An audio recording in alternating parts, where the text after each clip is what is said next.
This African slave stole a Confederate warship, freed his family, and sailed straight into freedom, all before breakfast. Robert Smalls was born into slavery on April 5, 1839 in South Carolina. As a teen, he worked in Charleston as a laborer and dockhand, and eventually on ships. Over time, Smalls was assigned to the CSS Planter, a Confederate transport ship used for carrying weapons, supplies, and troops.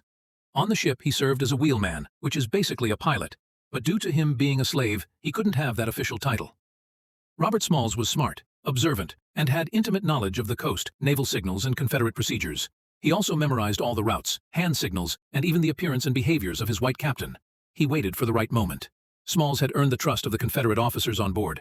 He knew that on the night of May 12, 1862, the white officers would leave the ship to sleep ashore, leaving Smalls and other enslaved crew members behind. In the early hours of May 13, Robert Smalls put on the captain's coat and straw hat, stepped up to the wheel of the CSS Planter, and quietly pulled away from the dock. He wasn't alone. With him were 7 enslaved crewmen, their families, his wife and 2 children, picked up en route. The Planter was loaded with 4 cannons, ammunition, rifles, and military documents. To reach the open sea, Smalls had to pass 5 Confederate checkpoints, including the infamous Fort Sumter. Smalls, impersonating the white captain, gave the correct hand signals, steam whistles, and flag codes, all perfectly memorized.